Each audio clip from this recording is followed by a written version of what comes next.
Hello നമസ്കാരം. Turkish തർക്കം എന്ന ചിത്രത്തിൻ്റെ ആദ്യ ഷോ കഴിഞ്ഞ് ചിത്രത്തിൻ്റെ ആദ്യ റെസ്പോൺസൊക്കെ പുറത്തുവന്നിരിക്കുകയാണ്. ആ ഒരു അപ്ഡേഷനാണ് ഇന്നൊരു വീഡിയോ ഭാഗത്ത്. വീഡിയോയിലേക്ക് വരുമ്പോൾ ഈ വീഡിയോ ലൈക്ക് ചെയ്യുക, ചാനൽ സബ്സ്ക്രൈബ് ചെയ്യുക. നവംബർ മാസം ധാരാളം ചിത്രങ്ങൾ OTT റിലീസ് ചെയ്യുന്നുണ്ട്. നമ്മുടെ ചാനൽ ഭാഗം പരിശോധിച്ചാൽ നിങ്ങൾക്ക് കാണാം. സണ്ണി വെയിൻ നായകനെത്തിയ ചിത്രമായിരുന്നു ടർക്കിഷ് തർക്കം. എല്ലാ സിനിമാ പ്രേമികളും ഒരേപോലെ ചിത്രത്തിൻ്റെ റിലീസിനായി കാത്തിരിക്കുകയായിരുന്നു. ചിത്രത്തിൽ ലുക്മാൻ, അരിശ്രീ അശോകൻ എന്നൊക്കെ പ്രധാന കഥാപാത്രങ്ങളായി എത്തിയിട്ടുണ്ടായിരുന്നു. അങ്ങനെ കാത്തിരിപ്പിനൊടുവിൽ ഇപ്പോൾ ടർക്കിഷ് തർക്കം എന്ന ചിത്രത്തിൻ്റെ ആദ്യ ഷോ കേരളത്തിലെ വിവിധ തിയേറ്ററുകളിൽ അവസാനിക്കുമ്പോൾ ചിത്രത്തിന് മികച്ച പോസിറ്റീവ് റെസ്പോൺസ് തന്നെയാണ് വന്നുകൊണ്ടിരിക്കുന്നത്.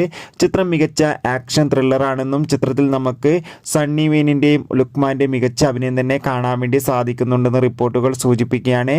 എന്തായാലും കാത്തിരിക്കാം. ടർക്കിഷ് തർക്കം എന്ന ചിത്രത്തിൻ്റെ കൂടുതൽ അപ്ഡേഷൻ അറിയാൻ വേണ്ടി നവംബർ മാസം ധാരാളം ചിത്രങ്ങൾ OTT റിലീസ് ചെയ്യുന്നുണ്ട്. നമ്മുടെ ചാനൽ ഭാഗം പരിശോധിച്ചാൽ ആ വീഡിയോയ്ക്ക് നിങ്ങൾക്ക് കാണാം. Bye bye.